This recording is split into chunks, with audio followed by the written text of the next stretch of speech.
La table ronde qui va commencer est consacrée à un état des lieux, des pratiques et des expériences de signalement dans les régions.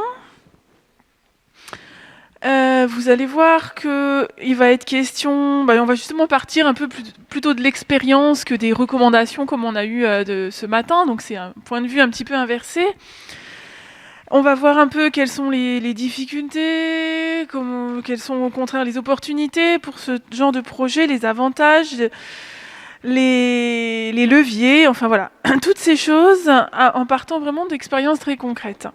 Alors pour ceci, on a la chance de pouvoir dialoguer avec Émilie Chevalme, qui est chargée de mission patrimoine écrit à Mobilis. Emmanuel Royon, chargé de mission patrimoine écrit également, donc son homologue à Auvergne-Rhône-Alpes, livre et lecture. Et enfin, Alexandre Jury, directeur de la médiathèque de Haguenau, mais précédemment à Saint-Dié-des-Vosges, donc il va être surtout peut-être plus question de Saint-Dié, enfin un peu des deux, voilà, Saint-Dié et Haguenau. Ce qui permettra de voir vraiment dans la pratique ce qui se passe quand on coordonne un projet de rétroconversion ou de signalement. On va peut-être commencer par un état des lieux en posant la question à Émilie et à Alexandre de la manière dont ont été menées là où les campagnes de signalement dans vos espaces respectifs. Alors, je sais pas, oui, tout est en... Oui. Je vous remercie de votre attention. Merci beaucoup pour cette première question sur l'état des lieux préalable. En fait, je voulais juste faire un petit historique pour vous parler, non pas de ma casquette à Mobilis actuellement, mais de mon ancienne casquette de chargée de mission patrimoine écrit à Interbiblique, et donc l'agence régionale du livre en région Grand Est, parce que avant ce grand plan national du signalement coordonné par le ministère, qui a débuté donc en 2019 jusqu'en 2025, on vous en a parlé ce matin. Et avant que Tapir ne naisse, on a fait quelques expérimentations. Et voilà, c'était un préalable à ce qui se passe actuellement. Et c'était intéressant de vous recontextualiser un petit peu la manière dont on fonctionnait avant que ce soit si simple aujourd'hui. Avant, donc, moi j'ai pris mon poste en 2012 en Champagne-Ardenne. Et à ce moment-là, on a commencé à faire une enquête sur le reste à faire en termes de signalement des manuscrits de la région Champagne-Ardenne. Donc, il s'agissait pour moi d'aller un petit peu dans l'ensemble des bibliothèques de la région pour voir un petit peu les manuscrits qui restaient à cataloguer. Et il y en avait à ce moment-là beaucoup, puisqu'en fait, il n'y avait pas du tout d'outils facilitant le catalogage des collections patrimoniales. Et des manuscrits encore moins. Et sur la base des résultats de cette première enquête, on a mené un travail conjoint et très étroit avec le département de la coopération de la BNF et donc les différents établissements de la région Champagne-Ardenne pour cataloguer et pour faire une suite à la rétro du CGM. Sans outils. Donc c'était beaucoup plus compliqué. On a créé ensemble, notamment avec l'intervention d'une personne qui avait été recrutée spécifiquement au département de la coopération de la BNF, des magnifiques tableurs Excel qu'on a expérimenté, mouliné pour recréer des notices EAD à intégrer ensuite dans le CGM. L'intervention humaine était énorme parce qu'en fait il fallait vraiment que les collègues du département de la coopération de la BNF intègrent elles-mêmes les notices dans le CCFR. Et voilà, on a réussi, on a fait une première belle expérimentation en Champagne-Ardenne avec la mise à jour du CGM pour l'ensemble des bibliothèques voilà, territoriales. Et après ça, il y a eu ce grand plan du ministère et Tapir qui nous facilite maintenant grandement la vie. Et ça, je vous en parlerai un petit peu plus avec cette fois cette casquette plutôt Mobilis.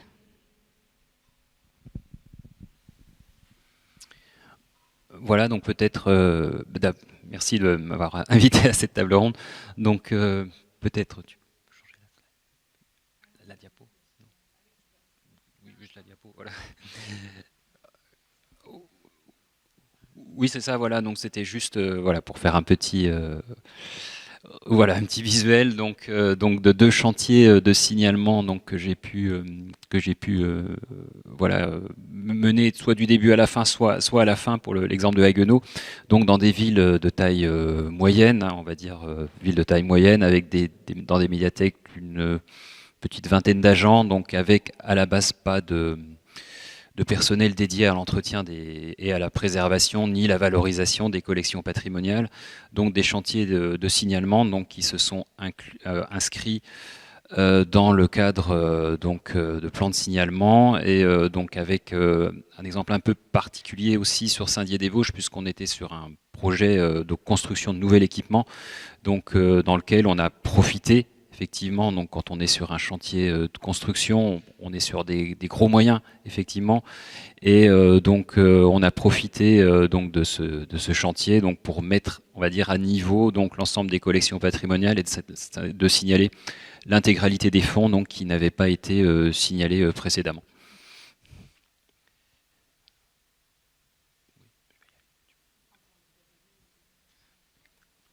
Du coup, peut-être un petit. Oui, je sais pas si on fait l'état des lieux maintenant.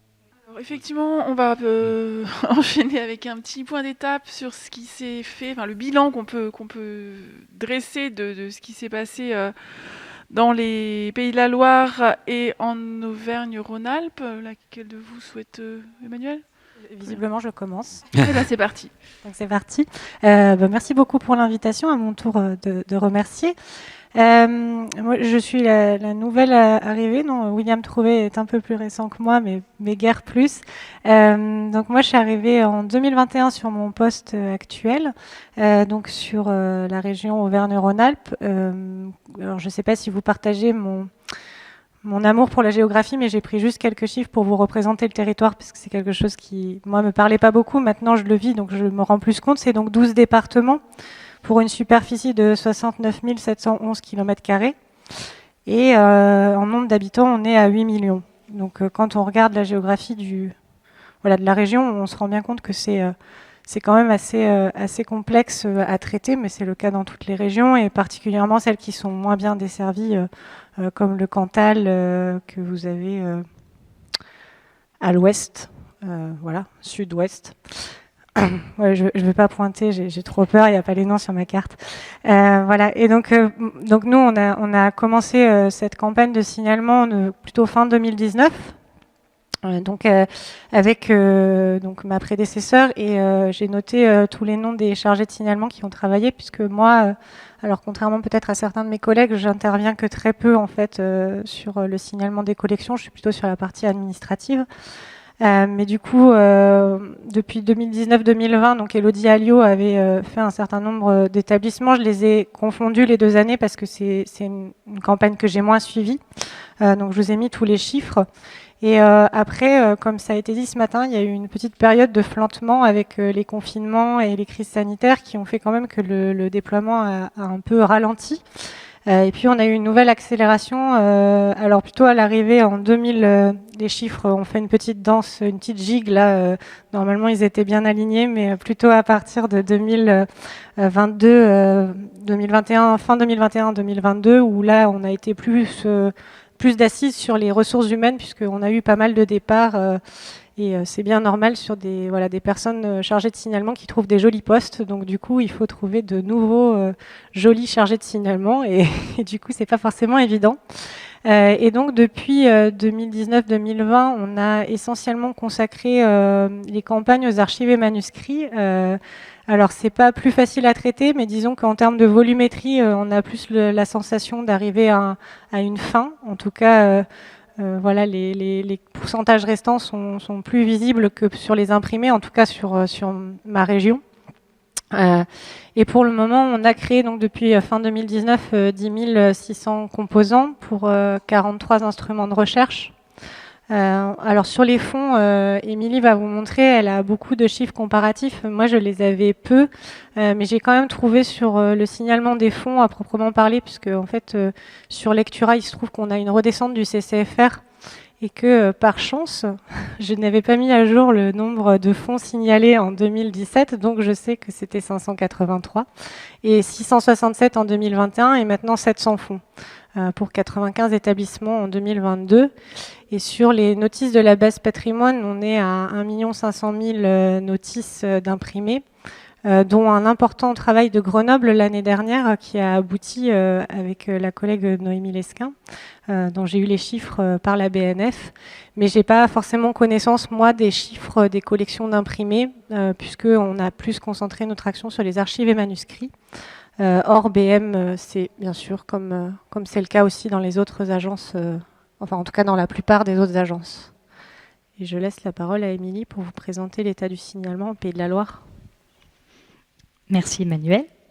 Donc effectivement, après ce petit coup d'œil dans le rétro et le poste à Interbibli, j'ai pris un poste à Mobilis, qui est donc la structure régionale en Pays de la Loire.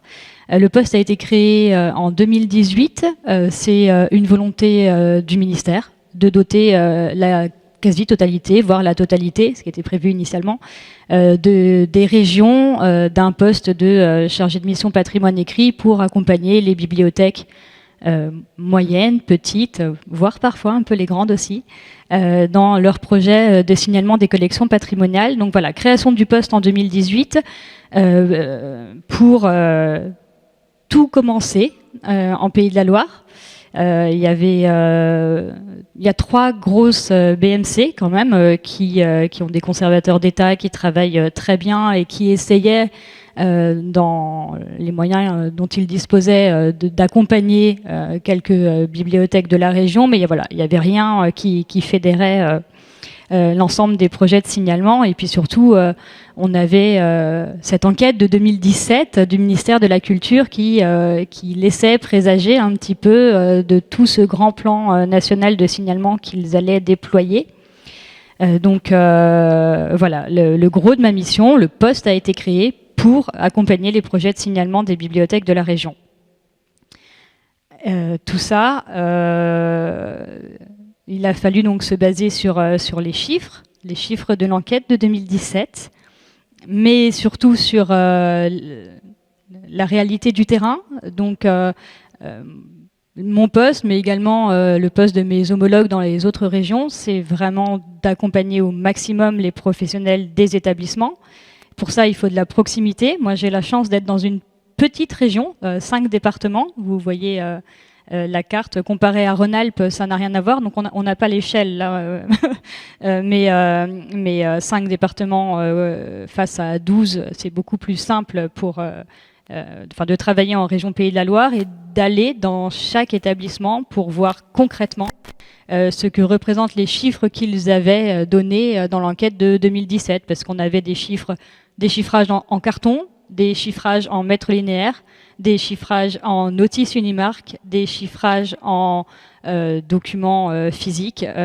Donc il fallait mettre un petit peu d'homogénéité dans l'ensemble de ces chiffres pour savoir concrètement ce qu'il fallait rétroconvertir en termes de fonds anciens, mais également de ce qui reste à cataloguer, en imprimer, mais également ce qu'on pouvait éventuellement envisager de rétroconvertir comme manuscrit et ce qu'il restait à cataloguer comme manuscrit. Donc en gros, 2019, ça a été l'objet de mon poste de me rendre dans chaque établissement pour voir concrètement sur les lieux ce qui restait à faire pour pouvoir ensuite déposer un appel à projet patrimoine écrit, un dossier à l'appel à projet patrimoine écrit en 2020 pour accompagner à la fois de la rétroconversion de catalogues de fonds anciens et de la création d'un poste de catalogueur itinérant pour signaler les fonds d'archives et manuscrits, cette fois directement dans Tapir, ce qui a largement facilité l'opération. je vous ai mis donc quelques chiffres. Alors effectivement, cette carte-là, pour vous montrer, je ne sais pas si la légende est très lisible, elle l'est clairement pas du tout. Mais en gros, le carré rouge, ce sont les BMC. Les petits en orange là, c'est les versements dans la base patrimoine du CCFR. Puisque ça a aussi occupé l'année 2019, en même temps que l'état des lieux, l'idée étant de récupérer ce qui était récupérable d'emblée, donc des notices Unimark de fonds anciens qu'on a pu verser dans la base patrimoine du CCFR. Et puis en 2019, l'idée était aussi de créer directement les notices dans le répertoire du CCFR dès que j'allais sur place. Voilà, accompagner au maximum les établissements pour une meilleure connaissance de leur collection en rédigeant les notices du répertoire du CCFR. Et puis, il y a quoi d'autre en violet, pardon, ce sont les établissements qui ont bénéficié d'opérations régionales, du coup, de rétroconversion de catalogues de fonds anciens. Et en jaune, c'est la présence de notre... catalogueur itinérant. Non, c'est l'inverse, c'est violet et jaune. Voilà. Donc, bon, c'était pas très visible cette histoire. Juste le petit graphique qui est à côté, c'est pour vous montrer l'importance de ce type de poste et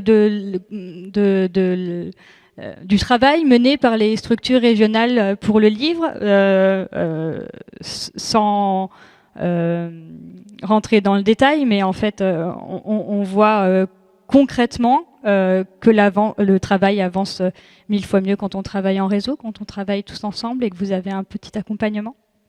Voilà.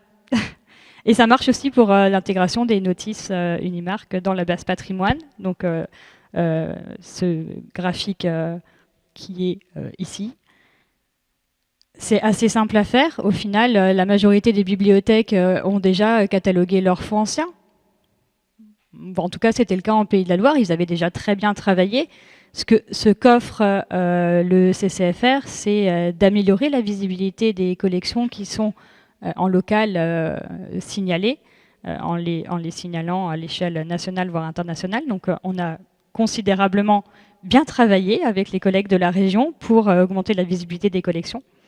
Et puis l'autre graphique, c'est pour vous montrer avant et après le passage de notre catalogueuse itinérante qui s'est rendue dans l'ensemble de ces établissements pour lesquels il y avait quelques notices parfois déjà présentes dans le CGM originel et qui a considérablement bien travaillé pour améliorer la visibilité des fonds d'archives et manuscrits grâce à des subventions de l'appel à projet patrimoine écrit du dossier de 2020.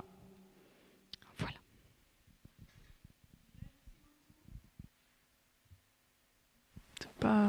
Oui, si ça marche.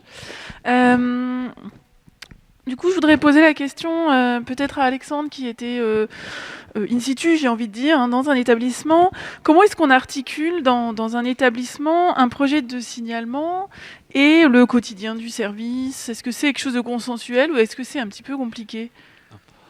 Dans le cas de figure que j'ai connu, en tout cas que j'ai initié, celui de Saint-Dié-des-Vosges, c'était assez consensuel, puisque dès la base, dans le projet de médiathèque intercommunale tel qu'il avait été conçu, il était prévu une place importante pour la mise en valeur des collections patrimoniales. Pour la petite histoire, j'ai un peu envie de vous dire, quand on a un maire président d'agglo qui est agrégé d'histoire, ça aide aussi à faire passer ce genre de demande. Voilà, hein, donc ça, j'avoue que ça a bien aidé. Donc en fait, il n'y a pas eu vraiment de débat, en tout cas dans ce cas de figure, à quoi ça sert, enfin pourquoi c'est là, enfin et pourquoi c'est important de garder. Donc effectivement, ça c'était déjà c'était un point très important, effectivement, à préciser. Et donc après, bon, ça ce sont les volontés, les belles paroles, me direz-vous, mais ensuite il faut que ça se traduise en concret.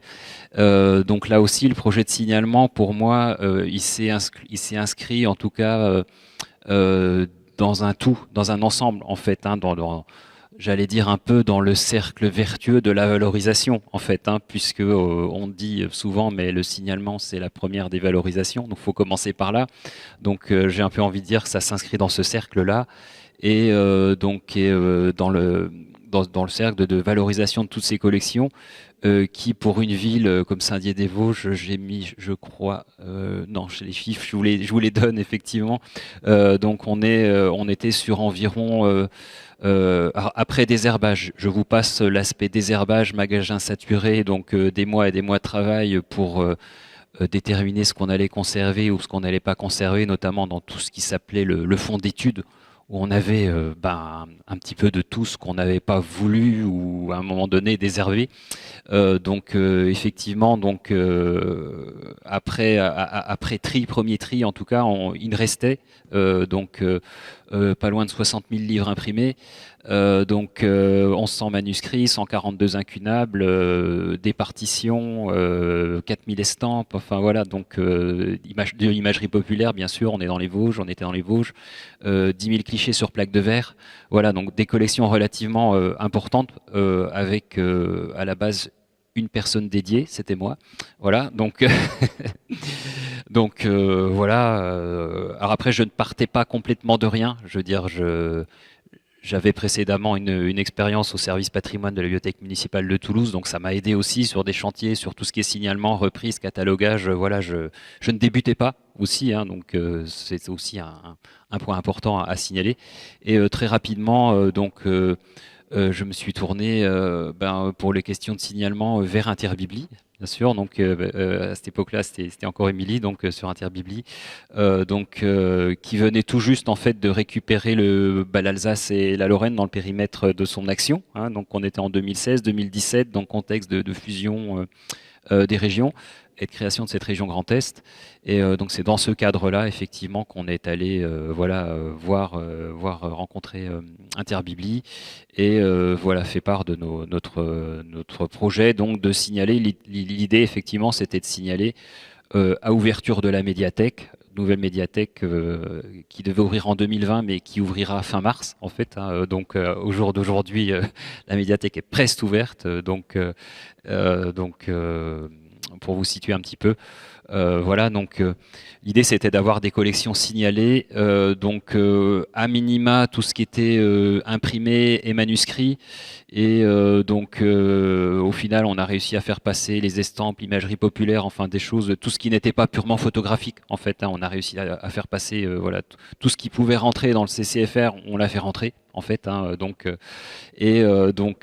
à ouverture de la nouvelle médiathèque, et d'avoir aussi une partie numérisation. Donc c'est pour ça que je dis ça s'inscrit vraiment dans le cercle vertueux de la valorisation, parce que dès le départ aussi, j'ai présenté ce projet, y compris aux élus, y compris à l'ensemble des élus, type commission culture, où il n'y a pas toujours des personnes qui sont au fait des problématiques culturelles, comme une des phases avant numérisation. Effectivement, je me souviens de questions un soir très tard en commission, mais c'est de la numérisation? Non, ce n'est pas de la numérisation.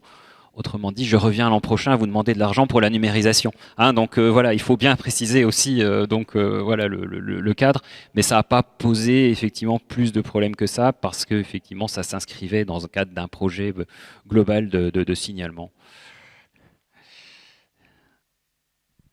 Merci beaucoup. Alors, donc on y est. Peut-être on pourrait creuser du côté de l'impact RH, hein, dont il sera question aussi dans la suite de l'après-midi, mais on peut commencer tout de suite. Qu'est-ce que ça implique en termes de compétences, de personnel? Est-ce qu'il y a des difficultés propres à ces aspects-là ou pas spécialement? Oui, ça nécessite un personnel un minimum formé et compétent en la matière, effectivement.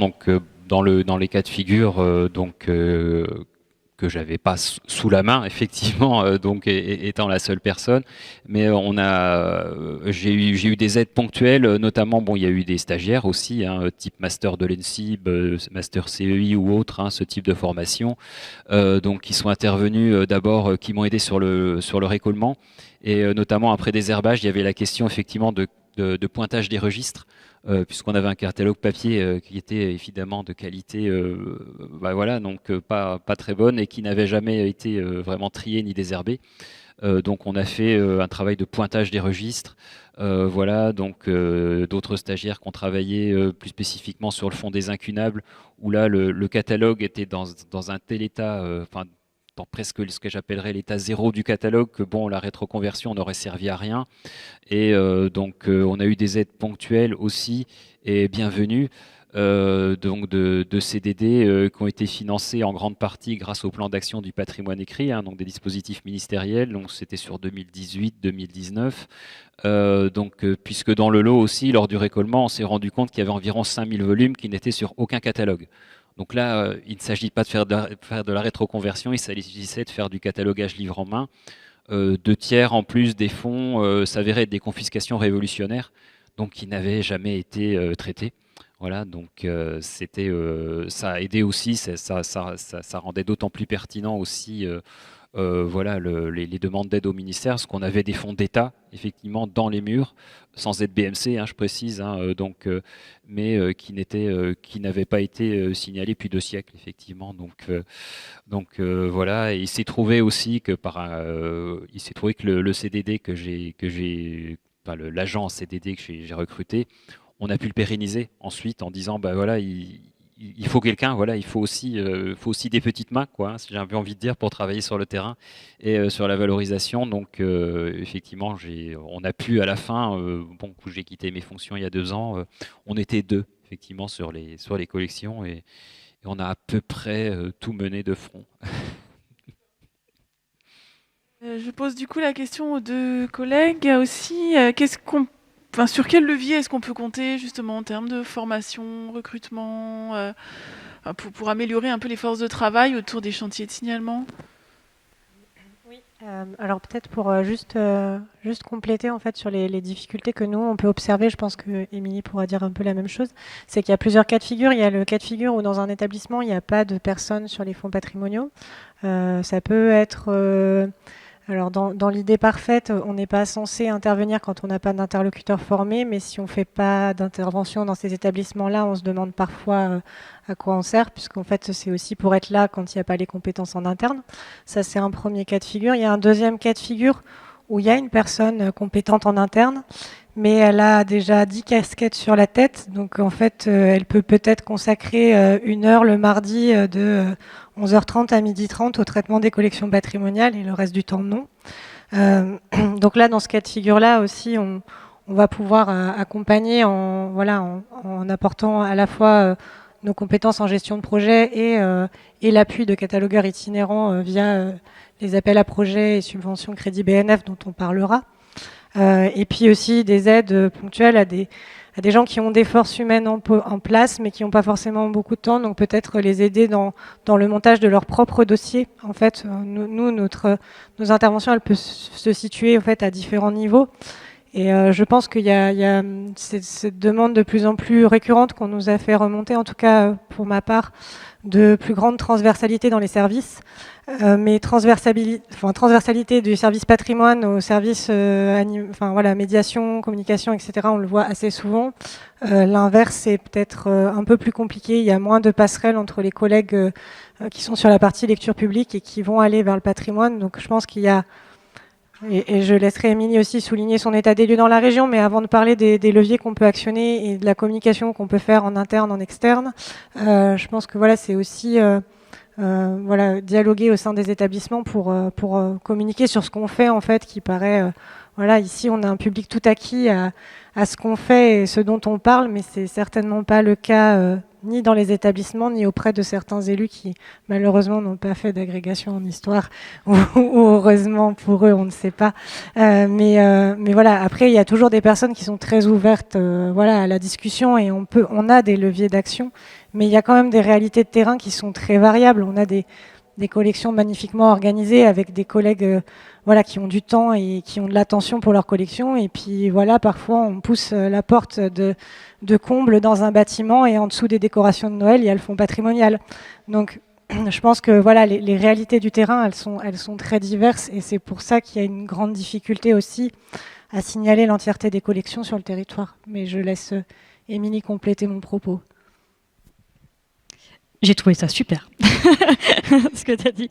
Non, c'est vrai qu'en fait, il y a différents cas de figure et il y a des établissements où il n'y a personne. Donc voilà, là, on va pouvoir éventuellement les aider à faire un recrutement, mais sur un temps limité pour faire le signalement des collections. Et c'est vrai qu'après le signalement, idéalement, on s'attend à ce qu'il y ait de la consultation, mais on ne sait pas trop comment ça va concrètement se passer dans cet établissement sans personnel. Sur le fonds patrimonial, j'entends. Donc on les accompagne dans le temps du projet de signalement. Et après, on espère que les élus, en ayant vu passer les différents projets, aient peut-être un petit peu plus d'envie de faire quelque chose de ces collections. Il y a aussi, bien sûr, le cas où il y a du personnel dans la bibliothèque, mais qui n'est pas nécessairement formé aux collections patrimoniales. Et dans ce contexte-là, la majorité des structures régionales pour le livre proposent des formations aux professionnels qui interviennent sur les collections patrimoniales, soit en direct, c'est le cas parfois par Interbibli, soit en travaillant avec des organismes de formation qui préexistent sur le territoire, qui savent faire ça très bien. Moi, à Mobilis, je travaille en étroite collaboration avec le CFCB, Centre de formation aux carrières des bibliothèques. Il y en a un par région, grande région. Le partenariat est génial. Eux, ils connaissent, ils savent faire des formations, ils savent travailler avec des intervenants, les choisir, être opticien avec eux, opticien avec eux, faire des fiches de paye pour les intervenants. Et puis, moi, je connais, en étant sur le territoire, les besoins en termes de formation. Je connais les plans nationaux de signalement. Je sais que c'est sur cette thématique-là qu'il faudra former les collègues dans un temps très court. Donc le partenariat avec le CFCB, nous, il est indispensable si on veut qu'il se passe quelque chose autour du patrimoine écrit en région Pays de la Loire. Et puis, bien sûr, la BNF aussi propose des formations au projet de rétroconversion, et puis des formations au signalement des fonds d'archives et manuscrits. Et souvent, en fait, pareil, on travaille en coopération entre le département de la coopération, justement, et les structures régionales pour le livre pour porter en région ces formations BNF. Donc voilà, un autre levier quand il y a du personnel, ce qui arrive quand même, hein, et qu'ils souhaitent monter un petit peu en compétences en interne sur ces questions-là, ce sont les formations, quoi.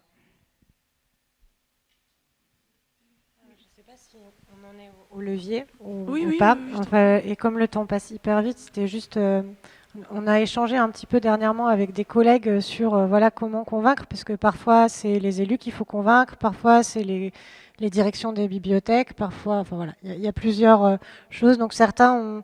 Alors je voudrais juste me faire le relais de ce qu'ils nous ont dit, parce que je trouvais ça intéressant, mais voilà, certains ont dit...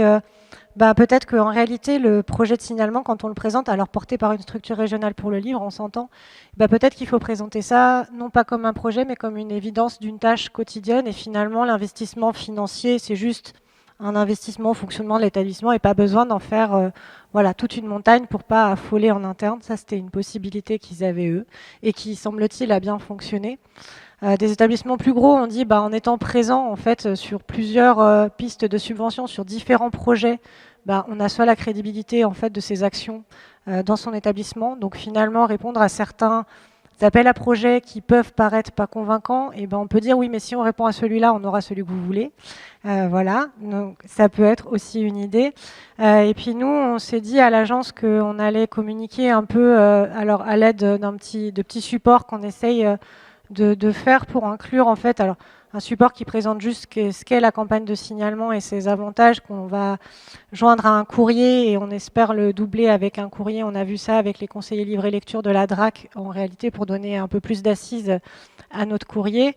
Sur les chargés de signalement qui travaillent à l'agence, on essaye de faire des carnets de bord du signalement et c'est-à-dire d'inclure en fait le patrimoine écrit dans la localité, dans le patrimoine global, soit de la commune, dans l'entièreté de la collection, et faire ressortir ce signalement de ce qui va être en réalité, c'est un fond, c'est pas juste les composants, et de donner une traduction peut-être un peu plus tangible au public, et du coup, donner un peu plus d'assises au projet. et des petites vidéos, voilà, qu'on essaye de publier pour valoriser les collections qu'on trouve, quelles qu'elles soient, dans les tout petits établissements. Si ce n'est qu'un livre, et ben c'est déjà ça. Et voilà, l'idée de participer, comme tu le disais, je pense que c'est ça qu'il faut retenir, à quelque chose. Voilà, on fait partie d'un réseau de coopération à l'échelle régionale, à l'échelle nationale. La BNF est toujours présente lorsqu'il s'agit de faire des formations aux collègues. Le ministère, on arrive aussi à le contacter facilement, les conseillers livre et lecture aussi, et nous, entre nous aussi, en fait. Voilà, quand je suis arrivée sur mon poste, j'ai appelé à peu près tous les chargés de mission patrimoine en France pour savoir comment ils faisaient pour estimer le temps de traitement d'un fonds, et ça, ce sera le grand mystère qu'on lèvera jamais, parce que mais voilà, je pense qu'on peut partager plein de solutions, parce qu'on va pas se mentir, parfois il n'y a pas une queue derrière notre porte pour attendre, on veut du soutien sur notre projet de signalement. C'est en général, voilà, faut aller quand même chercher sur le terrain, en fait, ces fonds-là, et c'est un travail qui est quand même parfois un peu difficile. Mais du coup, vous avez répondu. Effectivement, c'est quand même assez descendant, quoi, comme logique. Alexandre, peut-être sur les communes. Bon, on n'a pas entendu parler des élus de Saint-Dié, mais peut-être comment ça se passe concrètement, ces discussions, et puis ensuite avec les équipes. Comment est-ce qu'on communique avec ces différentes instances? Oui, donc bon, déjà auprès des équipes, c'est vrai qu'il y a parfois, enfin il y a souvent même, a fortiori quand des structures restent longtemps sans responsable et sans personne fléchée sur les collections, il y a aussi un travail de pédagogie à faire auprès des équipes, effectivement important, de leur faire voir, parce que souvent c'est un peu dans la réserve là, et puis on ne sait pas trop ce qu'il y a, effectivement, hein, donc c'est l'endroit où on ne va pas. Ou alors, j'ai pu voir des collègues en situation de panique si jamais on leur demandait un livre qui était dans les magasins. Ah ben non, non, non. Donc, il y avait toujours une collègue qu'on désignait. Il faut voir avec elle. Elle sait. Effectivement, hein, donc il y a toujours un peu cette hantise, voilà, d'avoir affaire à une demande et à laquelle on ne sache pas répondre, évidemment. Donc, le bibliothécaire doit avoir réponse à tout, c'est bien connu. Et donc, il y a un travail de pédagogie, effectivement, à faire auprès des équipes. Hein, ça, j'ai pu le constater, bon, dans les deux structures dont je parle aujourd'hui, hein, donc des cas similaires, effectivement, où faut aussi convaincre les équipes, effectivement, de l'importance de ces fonds, et de les faire connaître, de mieux les mettre en valeur, et qu'ils ont toute leur place au sein d'une structure aussi de lecture publique, voilà, hein, donc, puisque c'est une des composantes d'une médiathèque, dans plein de situations et dans plein d'endroits. Et donc il y a ce travail-là à faire, et donc ça peut être aussi de la présentation au public aussi, hein, et aux collègues, hein. Je vois à Haguenau actuellement, donc on a été mis en réseau il n'y a pas très longtemps, donc effectivement avec 9 bibliothèques du réseau, donc on a fait faire d'ailleurs par les menuisiers une malle itinérante où on présente le fonds patrimonial et qui circule dans les 9 structures du réseau, jusqu'à dans des petits villages. Et donc là, l'expérimentation est en cours, et ça marche très bien en fait. Et ce qui est intéressant, c'est qu'on parle, enfin on fait... la malle présente aussi le métier d'une de mes collègues qui est relieur, donc qui fait de la restauration. Donc on a de la chance d'avoir ce type de métier dans notre équipe. Mais donc l'exposition s'appelle Relier, et on se rend compte qu'au-delà même de parler de la reliure, Relier crée du lien, enfin entre les équipes. Et je trouve que c'est intéressant, effectivement, de voir que voilà, dans un réseau de lecture publique lambda, si on peut dire, effectivement, où il n'y avait pas du tout cette prise de conscience de l'importance des collections, on peut arriver à faire un travail de terrain avec des collègues donc, qui sont tout à fait réceptifs à ça. Donc ça, je pense que c'est aussi bien de le signaler. Auprès des usagers, auprès des lecteurs, est-ce qu'il y a une communication spécifique à envisager, ou les choses se font plus naturellement? Ça se fait assez naturellement. Ça peut être des présentations, ça peut être des présentations publiques. J'en ai fait pas mal à Saint-Dié-des-Vosges, effectivement, donc mettre en valeur tel ou tel élément du fond, qui avait été fait il y a très longtemps, mais pendant 30 ans il n'y a rien eu, donc c'est comme s'il n'y avait plus rien, quoi, hein. Donc vraiment, donc avec un renouvellement des publics. Et à Haguenau, c'est passé il y a eu une grosse expo, je crois que c'était en 2017, effectivement, qui a commencé un peu à remettre en lumière ce fonds, et qui a aidé aussi donc à la prise de décision lorsqu'il a fallu débloquer les fonds pour la rétroconversion, clairement, hein. Donc ma prédécesseur avait quand même bien travaillé sur le terrain à ce niveau-là. Et bon, même s'il y a eu un petit retard parce que bon, il y a eu un petit report pour des questions budgétaires, mais bon, le projet a fini par être accepté. Merci. Alors effectivement, l'heure tourne, puis on avait commencé un petit peu en retard. Peut-être, bon, il en a été question tout à l'heure, donc on va pas trop s'attarder, mais quand même un petit point financier. Comment est-ce qu'on peut financer ces projets? J'imagine que les formules sont peut-être pas toutes, ou les combinaisons de financement sont peut-être pas équivalentes partout, mais peut-être qu'on pourrait avoir un petit point concret là-dessus. Oui, Émilie, par exemple. Oui, et surtout qu'en fait, la question des finances peut aussi être un levier d'argumentation particulièrement intéressant à mobiliser. Parmi les derniers exemples de rétroconversion que je suis en train de mener là, il a vraiment fallu discuter avec les élus du financement, ça me semble assez normal, mais en leur disant que là, cette opération allait être subventionnée à hauteur de 80% dans le cadre de l'appel à projet patrimoine écrit et que c'était un petit peu maintenant ou jamais, eh bien, je pense que c'est un peu aussi ce qui a accéléré le projet de signalement de la bibliothèque que je ne citerai pas. Là, du coup, en toute transparence, je vous ai mis mon bilan de l'appel à projet 2020-2021. C'était un appel à projet qui cumulait 2 typologies d'opérations, de la rétroconversion, donc de la prestation, et le recrutement d'un catalogueur itinérant, donc la rétroconversion pour les catalogues des fonds anciens de Mamers et des Sables d'Olonne, et ma catalogueuse itinérante, voilà, pour le signalement des fonds d'archives et manuscrits. Donc il y a les coûts du prestataire de rétroconversion, les coûts des salaires et un petit coût de coordination aussi du projet, un petit peu de salaire et de mise à disposition de mon poste. Et puis de l'autre côté, où on est allé chercher l'argent, bon ben voilà, de la subvention d'appel à projet patrimoine écrit 2020, et puis du financement des collectivités, donc un petit 20% de leur côté. Mamers, les Sables d'Olonne, c'était à la fois pour la prestation de rétroconversion et un peu de présence du catalogueur itinérant. Et puis Fontenay, Saumur, Laval, Mayenne, La Roche-sur-Yon, c'est financement des collectivités pour une participation au salaire de la catalogueuse itinérante. Et puis un petit peu de ressources propres de Mobilis, qui n'est jamais vraiment de la ressource propre, puisqu'on est quand même une association financée à 100%. Hein. Donc voilà, mon budget de l'appel à projet patrimoine écrit, c'était celui-ci. Il n'y a pas de BNF du coup sur ce projet-là, oui, alors qu'il y a effectivement du financement du département de la coopération de la BNF pour le projet que je suis en train de mener actuellement de rétroconversion de catalogue de fonds anciens.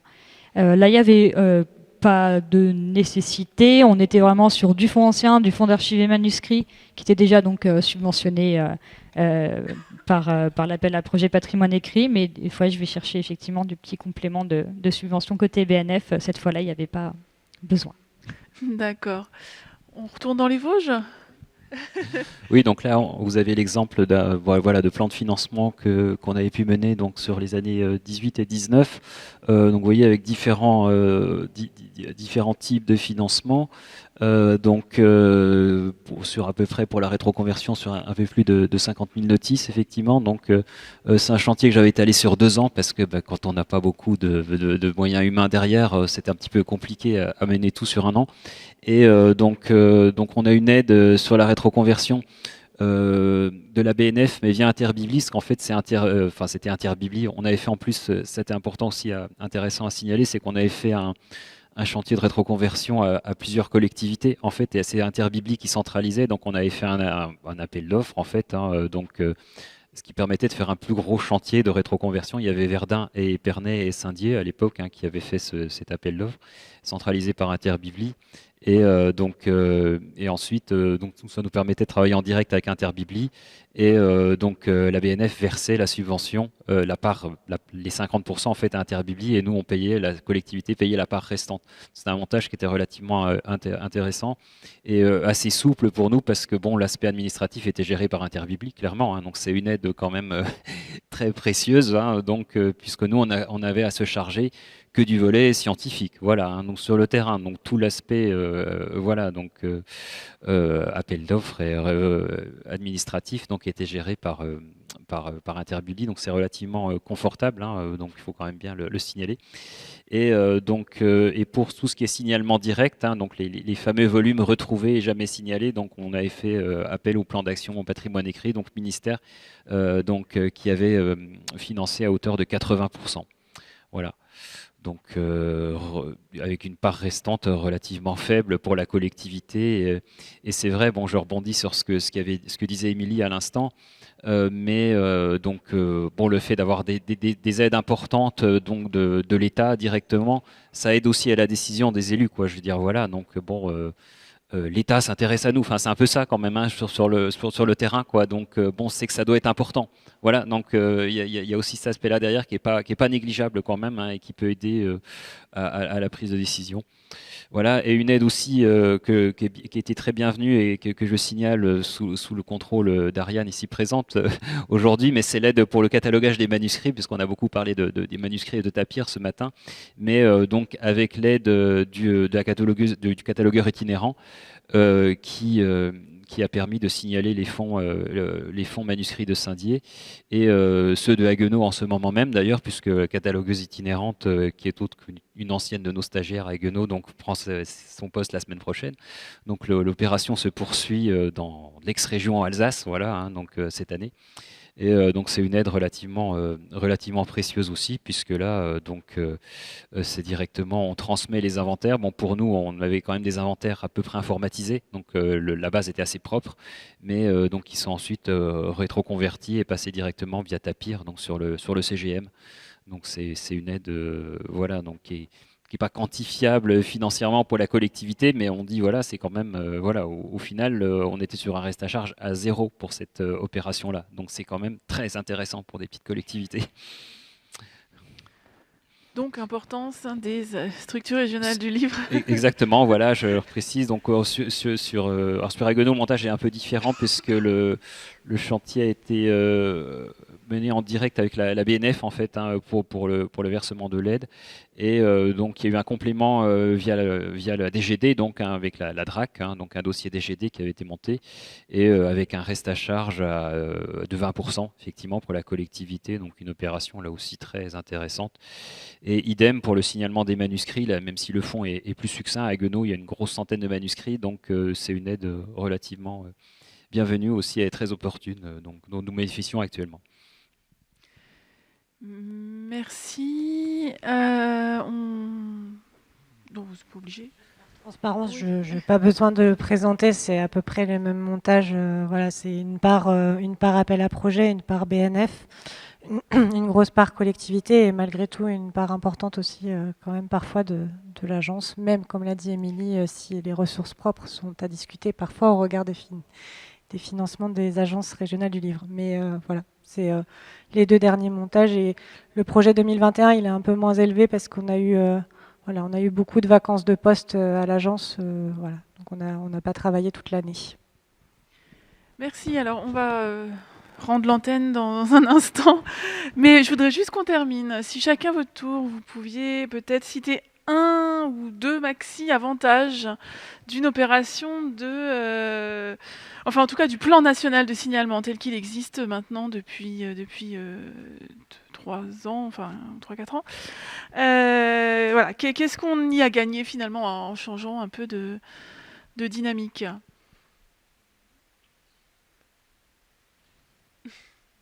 C'est moi qui commence.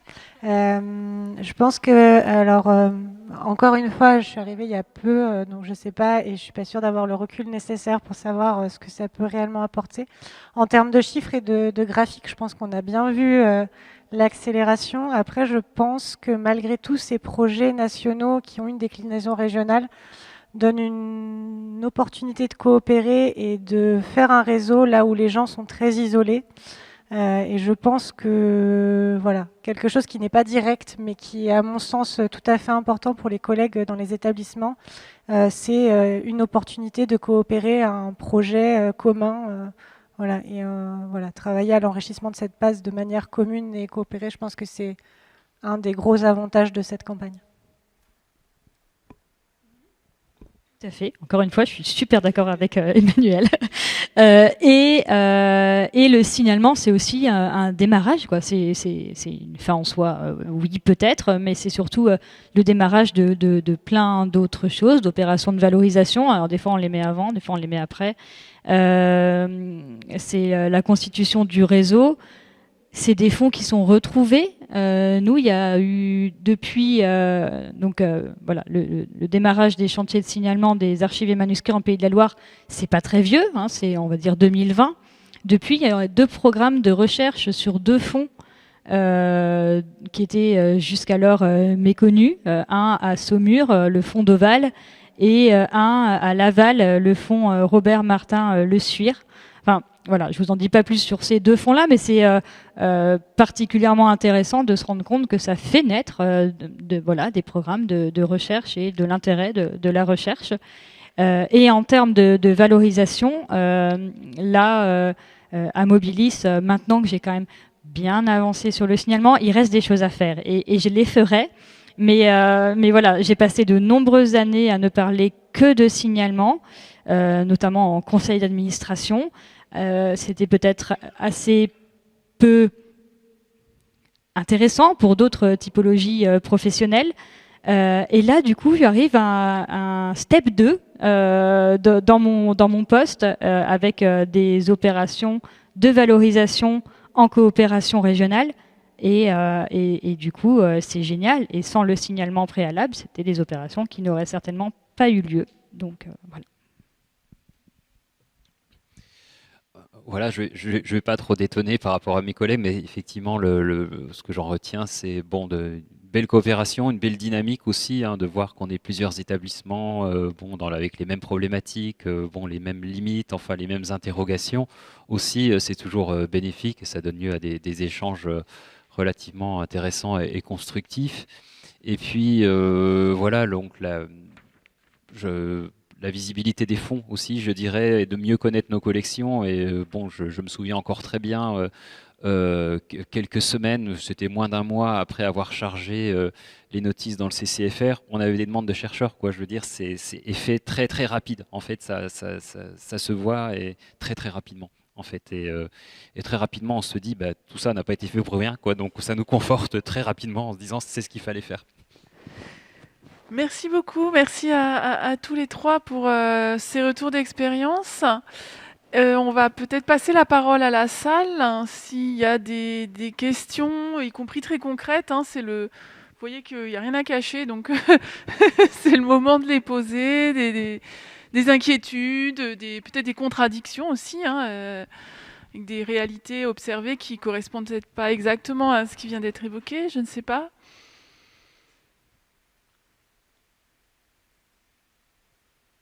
Non, pas spécialement. Eh bien, écoutez, dans ce cas-là, on va libérer la place pour la table ronde suivante.